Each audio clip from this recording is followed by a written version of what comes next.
ఓం సదాశివసమారంభాం వ్యాసశంకరమధ్యమాం అస్మదాచార్యపర్యంతాం వందే గురుపరంపరాం. జ్యోతిషశాస్త్రాన్ని భావితరాల వారికి ప్రసాదించిన ఋషుల యొక్క పాదపద్మాలకి నమస్కారం చేసుకుంటూ, అలాగే నాకు ఈ జ్యోతిష విద్యను నేర్పిన గురువర్యులు జ్యోతిష బ్రహ్మ కీర్తిశేషులు శ్రీ ఈరంకి సూర్యనారాయణమూర్తి గారు, సూర్యశ్రీ దైవజ్ఞ గారి యొక్క పాదపద్మాలకి నమస్కారం చేసుకుంటూ, ఓం శ్రీ మహాగణాధిపతి నమః, శ్రీ గురుభ్యో నమః, హరి ఓం. వీక్షకులందరికీ నమస్కారం. మిథున రాశి వారికి ఈ వారంలో సామాన్యమైనటువంటి గ్రహస్థితి గోచరిస్తూ ఉన్నది. ప్రత్యేకించి అనుకూలించేటువంటి గ్రహాల యొక్క సంఖ్య తక్కువగా ఉన్నది. కేవలం శుక్రచంద్రుల యొక్క బలం మీద మాత్రమే ఆధారపడి ముందుకు వెళ్ళవలసినటువంటి పరిస్థితులు ఉన్నాయి.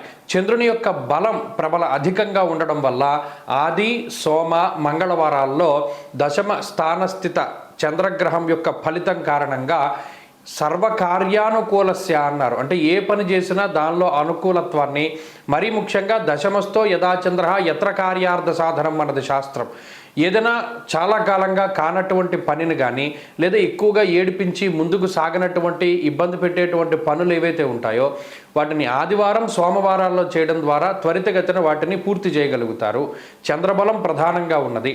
అలాగే యథామాతా సుతాన్ రక్షే తథా రక్షిత చంద్రమాహ.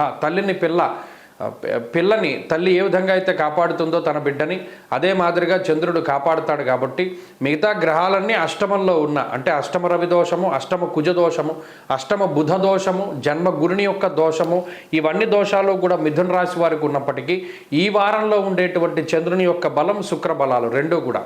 ఎందుకంటే పగటిపూట మాతృకారకుడు శుక్రుడు, రాత్రిపూట మాతృకారకుడు చంద్రుడు. కాబట్టి ఈ రెండు గ్రహాలు తల్లిలా కాపాడుతాయి. ఈ వారంలో ఏదైనా చిన్న చిన్న ఇబ్బందులు వచ్చినా, మానసికంగా కొన్ని ఇబ్బందులు వచ్చినా వాటిని అధిగమించగలిగేటువంటి శక్తి, మనోధైర్యము ప్రధానంగా ఈ గ్రహస్థితి ఇస్తుంది.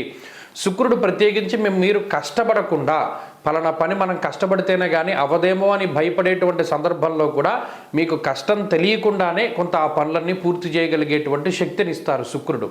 అలాగే బుద్ధి చాంచల్యం కలుగుతూ ఉంటుంది. మరీ ముఖ్యంగా ధనం సంపాదించినటువంటిది ఏదైనా అప్పు తీర్చడానికో లేదా ఇంకో అనవసరమైనటువంటి వాటికో ఖర్చు అయిపోతూ ఉంటుంది. ఇది ఒక్క విషయమే కొంత ఇబ్బంది పెడుతూ ఉంటుంది.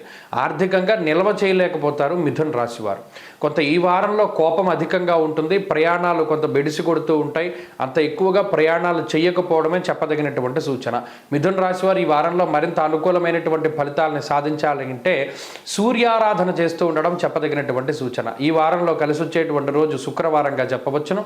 అదృష్ట సంఖ్య 9, అదృష్ట వర్ణము తెలుపు. తదుపరి కర్కాటక రాశి.